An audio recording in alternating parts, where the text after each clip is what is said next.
Chaque jour reste le nôtre.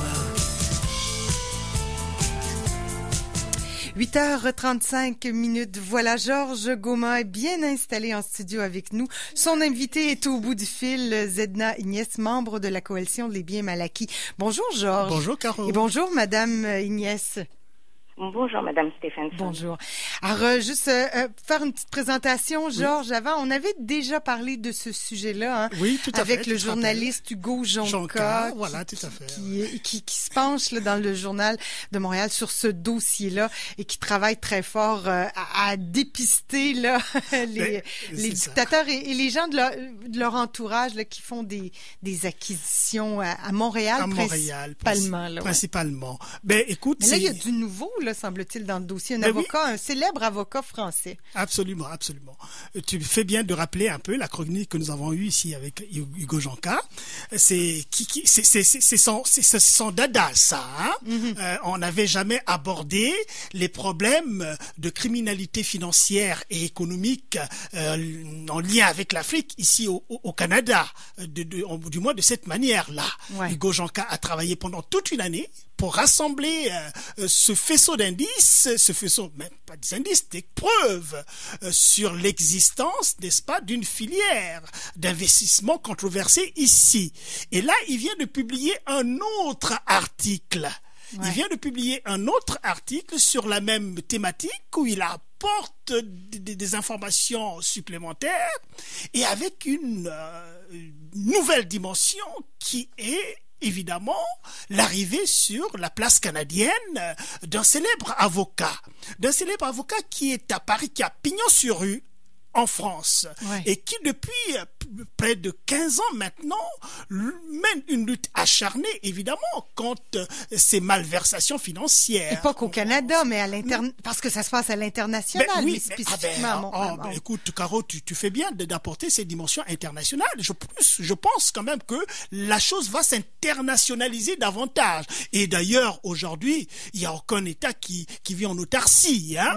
Mm-hmm. On est tous internationalisés aujourd'hui. Et moi, je suis quand même parfois surpris de voir un petit pays comme le Congo-Brazzaville, un petit pays comme le Gabon, un petit pays comme le Tchad, avoir, n'est-ce pas, parler de ces pays au niveau international. On aimerait que ça soit parlé en bien, mais là, on parle un peu en mal. Il y a des points négatifs, disons. Des points négatifs. Et donc, par rapport à ça, eh bien, évidemment, Maître William Bourdon a vu les actions qui sont menées par la coalition contre les biens mal acquis par les dignitaires africains et leurs familles et leurs proches ici au Canada. Et ça ressemble absolument à ce qu'il fait en France. Oui. Et il a pris le pari, n'est-ce pas, de renforcer la démarche que nous avons amorcée depuis plus d'une année maintenant. Et nous avons un rapport formidable avec Maître Bourdon qui va arriver déjà ici au Canada. Et pour nous, c'est vraiment quelque chose de très, très important. Et donc, la coalition dont fait partie Inès, qui est une personne très, très, très engagée, n'est-ce pas, avec beaucoup d'autres d'ailleurs, dans la coalition, et qu'on va entretenir aujourd'hui. Oui, elle est au bout du fil. Madame Inès, bonjour encore une fois. D'abord, j'aimerais vous demander, vous êtes, Georges le dit, bien impliqué dans cette coalition-là. Alors, comment s'est constituée la coalition contre les biens mal acquis? Quelle est la genèse de cette coalition-là? Bonjour Monsieur Goma, à nouveau bonjour Madame Stephenson et bonjour aux éditeurs. Alors en fait la coalition est née d'un ensemble de collectifs d'abord d'activistes. Ces activistes-là avaient pour mission de dénoncer les pratiques antidémocratiques et les dénis sur la personne dans leur pays respectifs. Et en fait, la situation en fait de ces pratiques mafieuses en fait de détournement de fonds publics était connue naturellement, mais étant plutôt un champ d'attaque plutôt laborieux. Alors, l'enquête de Monsieur Hugo Jonca a été une brèche qui a été saisie en fait par ces différents collectifs. pour pouvoir apporter maintenant, en fait, au niveau du Canada, justement, ces pratiques sur la place publique. Alors, nous avons décidé, en fait, d'unir nos forces et de former cette coalition, en fait, pour continuer dans l'avancement des états de droit que nous voulons voir, en fait, au niveau de nos. Alors, Georges, je parlais du Congo tout à l'heure, de la Guinée. Quels sont les différents pays là, qui sont concernés dans cette affaire? C'est sûr qu'il y a plusieurs pays. Hein. On a l'Algérie, on a le Congo-Brazzaville, le Gabon, le Tchad et bien d'autres. Mais présentement, en fait, la coalition est essentiellement au niveau de 3 pays. Le Gabon, dont je suis originaire, le Congo-Brazzaville, dont est originaire M. Ngoma, et aussi le Tchad. Alors, pour ces 3 pays ont été cités et font déjà en fait l'objet d'enquêtes en fait au niveau bien sûr de la France. Sans vouloir vous couper, Zedna, vous avez mentionné le Tchad et je voudrais simplement dire à Caro que nous avons déjà reçu Migo ici, hein, Monsieur Natolbon, qui est venu à notre émission et qui est du Tchad et qui est un membre aussi très énergique de la coalition. Madame Zedna, vous pouvez continuer. Tout à fait. Bon, alors moi, ma question pour les auditeurs qui diraient, bon, qu'est-ce que c'est les coalitions contre les biens mal acquis? Qu'est-ce que c'est que des biens mal acquis? On comprend que c'est des dictateurs, mais bon, c'est leurs familles qui viennent ici investir principalement dans l'immobilier. Peut-être nous apporter des précisions sur ce que c'est qu'un bien mal acquis, les biens mal acquis. Ben, en fait, les biens mal acquis, c'est, en gros, on va pas se le cacher, c'est du vol. C'est du vol, en fait, des fonds publics. Ouais. Alors, ce qui arrive, c'est que les dirigeants ou les proches des dirigeants vont se servir dans les caisses de l'État, dans le fonds de monsieur et madame tout le monde, des contribuables, et vont investir à l'étranger. Ça peut être dans l'immobilier ou ça peut être dans différents investissements, et ça au su et de la population. Donc c'est ça en fait c'est ce qui est appelé en fait bien mal acquis. Et la propriété, ce sont de l'argent public utilisé pour une propriété individuelle. Mais je vais peut-être rajouter ceci. Les biens mal acquis, c'est un concept qui est jusque-là presque méconnu ici au Canada, qui commence à pénétrer, n'est-ce pas, le champ canadien. Mais ici, vous avez ce que vous appelez la criminalité financière et économique, qui est bien connue. Le Canada a de grandes provisions de droits, de lois contre cette criminalité financière et économique. On a bien vu ici la commission Charbonneau, par exemple, qui s'est érigée avec une force incroyable. Pendant des mois, on a vu un peu à la télé comment est-ce que cette commission-là, n'est-ce pas, a fonctionné. Il y a d'autres textes de loi aussi qui existent contre la corruption des officiels étrangers, qui viennent faire des affaires ici au Canada. Et puis, il y a de la jurisprudence quand même qui commence à se mettre en place au Canada. Mais l'arrivée de Maître Bourdon ici, qui apporte le concept de bien mal acquis, parce que c'est lui qui l'a popularisé, c'est lui qui a beaucoup travaillé autour de ça. Il y a des enfants de chefs de l'État équato-guinéen, par exemple, qui récemment, il n'y a pas 3 ou 4, peut-être 4 mois ou 5 mois peut-être, qui a été condamné pour la première fois. Voilà une personne qui a été condamnée. Le fils, Zena, peut-être tu peux me rappeler, son nom c'est qui, le fils du président équato-guinéen? Théodorine Obiangema, qui a été condamnée à 3 ans de prison avec sursis et qui avait un parc de voitures de luxe à Paris incroyable. On a vu la police venir enlever tous ces biens-là et confisquer ces biens-là. Alors ça commence à bouger. Tu nous l'expliques bien, Georges. On sent qu'il y a un concept là, qui commence à chicoter les gouvernements. Mais Madame Ignès, quelles sont les actions là que vous menez, que vous allez mener pour structurer votre démarche là, qu'est-ce qui s'en vient là concrètement? C'est sûr que nous, déjà, la première chose, c'est de travailler de façon étroite avec la gendarmerie royale du Canada et tous les autres aussi organismes qui luttent contre ce type de criminalité. On a aussi l'intention l'objectif de sensibiliser les citoyens canadiens, mais aussi les autorités politiques canadiennes sur la gravité en fait de la situation et des conséquences sur les peuples africains, parce que c'est très important en fait de signaler que chaque année en fait ce type de criminalité en fait notamment la corruption prive l'Afrique de 50 milliards de dollars. Alors, quand même 50 milliards vous dites. Exactement. Milliards, alors ouais. c'est des fonds incroyables qui sont retirés au peuple africain et qui devraient notamment subvenir à leurs besoins, notamment au niveau de la santé, de l'éducation, du bien-être, de la justice sociale. Alors ces fonds sont dilapidés.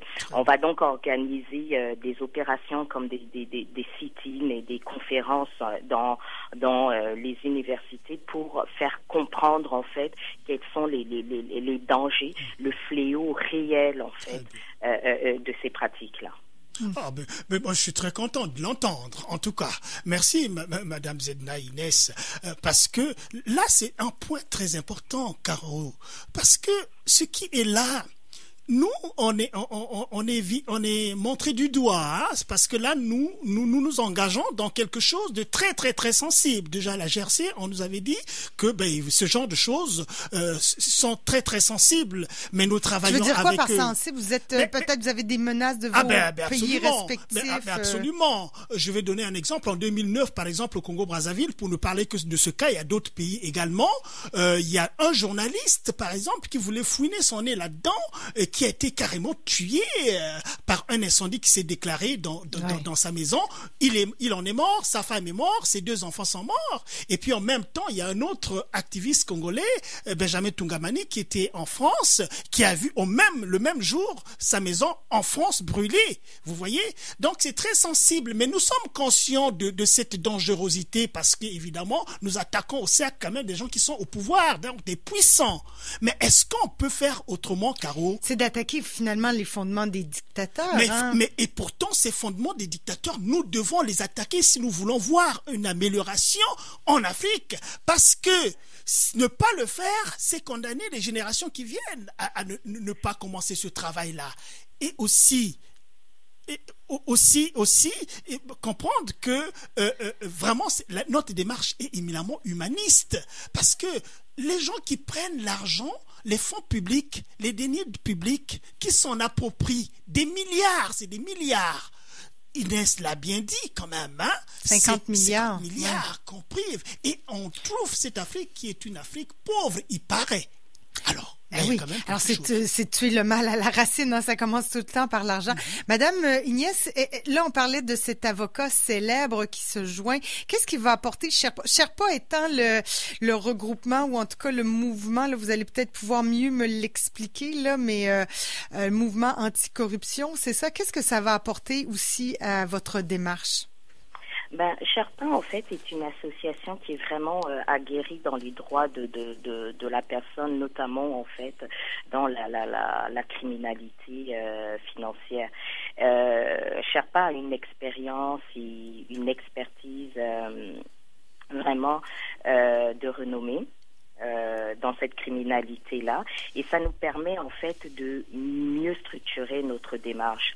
Alors la notoriété de Maître Bourdon, il faut le dire, c'est vraiment un bouclier pour nous, parce que nous sommes de simples citoyens, nous sommes des citoyens scandalisés, nous sommes indignés, et en fait avoir Maître Bourdon comme notre rempart va nous permettre en fait d'aller de porter en fait notre flamme plus haut. Et d'ailleurs, on invite aussi toutes les autres diasporas africaines à faire de même, parce que, comme le disait Georges, c'est vraiment une pandémie, ce détournement de fonds. Tout à fait. Dans la coalition, est-ce que vous êtes beaucoup là? On parlait tout à l'heure, on parlait d'un film documentaire sur l'implication citoyenne. C'est votre cas là dans la coalition. Vous êtes des citoyens, vous nombreux, et vous êtes quoi, des citoyens qui s'impliquaient pour cette cause-là? Mais c'est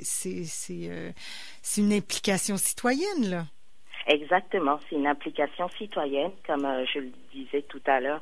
En fait, la coalition est née en fait d'un regroupement de collectifs. Moi, je fais partie de la partie Gabon, en fait, le conseil gabonais de la résistance, qui milite, et tout comme tous les autres collectifs, que ce soit au niveau du Tchad, que ce soit au niveau du Congo, qui militent en fait pour les droits de la personne, qui dénoncent en fait les pratiques antidémocratiques, qui promouvront en fait l'avancement de l'état de droit dans nos pays. Donc c'est vraiment de façon citoyenne, ce ne sont pas des actes politiques, ce sont des actes citoyens que nous posons, parce que nous le faisons pour nos frères et sœurs qui sont restés en Afrique. Nous voulons éveiller les consciences. Nous voulons voir un état de droit dans nos pays. Nous voulons que nos jeunes puissent être capables de rêver et d'espérer un avenir meilleur. Nous voulons voir nos mères, nos sœurs accoucher dans des hôpitaux dignes de ce nom. Nous voulons que nos enfants aient une éducation meilleure. Donc c'est pour tout ça, en fait, que nous prenons ce risque-là, que nous avons décidé, en fait, de nous battre en étant ici au Canada où c'est tolérance zéro pour tout ce qui est antidémocratique. Vous aviez parlé tout à l'heure de la GRC. Est-ce que les autorités ont suffisamment d'informations là maintenant, au moment où on se parle, pour enquêter sur ces investissements frauduleux? Est-ce que là, qu'est-ce qu'on attend finalement? Qu'est-ce qui va arriver là? Est-ce que la GRC est suffisamment outillée ou il manque des éléments encore là? Madame Inès ou Georges, je lance la question et. Mais peut-être si Inès me le permet, je vais commencer en disant ceci. Mais la GRC, c'est son travail d'aller chercher. Ben oui. L'essentiel, c'est qu'on lui apporte la puce à l'oreille pour lui dire, mais écoute, GRC, cher GRC, voilà, j'ai un ensemble de doutes sur telle situation-là. Parce que ça doit être bien connu, là, maintenant, pour la GRC. On se demande comment se fait-il que les dossiers traînent encore. Mais on est au début, là. On est au début, ok. Je crois qu'il faut aller tout doucement. Tu sais qu'aussi la façon de travailler de la GRC, ils prennent leur temps. À un moment, on pense que, ils sont les bras croisés, mais non, ils sont en train de travailler. Parce que la police, par essence, ils voient des choses que nous ne voyons pas. Donc, il n'y a pas de raison que nous voyons. Donc, il y a un travail souterrain qui est en train de s'opérer. Il arrivera un moment où, évidemment, la GRC va nous rendre, évidemment, ces résultats, et quitte aux hommes politiques, évidemment, de prendre, n'est-ce pas, leurs responsabilités à leur propre niveau également. Et je pense que c'est cela. Peut-être, Inès, tu as quelque chose à rajouter là-dessus? Tout à fait. En fait, tu as tout dit, Georges. Nous, en fait, c'était justement d'apporter, en fait, cette information qui a été révélée par Monsieur Jonta auprès de la GRC. C'était de tirer la sonnette d'alarme. Et maintenant, nous allons continuer, en fait, dans ce qui est la sensibilisation, l'éveil des consciences auprès des politiques canadiennes pour qu'un suivi puisse être fait et que cette histoire puisse aller au bout. Je vais rajouter ceci. Parce que avant-hier, nous avons eu sur la radio online de Migo tout un panel pour parler de cela. Il y a eu beaucoup de réactions. Les gens nous ont suivis alors qui ont intervenu alors de façon énergique et qui sont très contents que nous ayons engagé cette démarche-là. Et ils nous disent ceci, que non, mais ne restez pas seulement au Canada parce que c'est un fléau qui est global. Les gens là, ils vont planquer leur argent en Chine, ils vont planquer l'argent qui ne leur appartient pas à Panama. On connaissait l'histoire des Panama Papers. Évidemment, il y a beaucoup d'argent là-bas. Et donc, nous vous encourageons dans cette démarche et apporter la chose au mieux au niveau des Nations Unies. Au niveau des Nations Unies. Parce que, il faut dire aussi la vérité, c'est que dans les pays occidentaux, dans les pays capitalistes, évidemment, il y a un ensemble aussi des personnes qui sont en affaire avec ces dictateurs qui dilapident l'argent. Donc là aussi, voilà. Merci Georges pour toutes ces précisions. C'était très agréable, Madame Inès, de vous parler, Madame Inès. Donc j'ai envie de dire, continuez le combat, c'est pas terminé. Alors continuez votre travail là. Voilà, Madame Zedna Ignace, qui est membre de la coalition des biens mal acquis. Bonne journée à vous. Merci beaucoup. Bonne journée. Georges, je te remercie aussi. C'était une belle rencontre et oui, vraiment des gens, comme on parlait de Véronique Lalande tout à l'heure, des gens comme ça, de tous les points de vue qui sont impliqués, des citoyens qui s'impliquent dans des dossiers qui sont pas toujours faciles. Pas facile, c'est ça, mais il nous faut, c'est un peu comme des arbres qui ont fait des racines profondes, il faut un bulldozer pour les déraciner et la petite action citoyenne permettra de déboulonner, n'est-ce pas? Grand. Voilà, c'est ça, c'est ces arbres qui ont des racines très profondes. Merci beaucoup, Georges. Merci, c'est un plaisir. Caro. Je profite de cette petite minute qu'il me reste pour remercier mes invités de ce matin. Francine Chatigny nous parlait de la quête du mois de mars 2018, bien sûr, une édition qu'on peut acheter à tout bon coin de rue ou à peu près. Donc, une édition sur le goût des livres, sur la lecture. Jean Carrier nous parlait sport et on a parlé du film Bras de fer qui va prendre l'affiche vendredi le 9 mars au cinéma Le Clap. Vous savez, ce fameux film des frères Seaborn qui parle de la poussière rouge de Limoilou, mais qui parle beaucoup aussi de cette citoyenne, le Véronique. Véronique Lalande, pardonnez-moi, et son conjoint Louis, qui se sont battus, qui se battent encore là, depuis plus de 5 ans qui se battent contre cette multinationale. Alors voilà un beau film à voir, un beau documentaire à voir absolument. Le film samedi sera projeté aussi au Clap, bien sûr, mais vous pourrez aller rencontrer Véronique Lalande et son conjoint et les réalisateurs. Sur ce, je vous souhaite une très bonne journée. On se donne rendez-vous demain, mercredi. Entre autres, on va parler à Raymond Côté, On va parler politique américaine. À demain, tout le monde.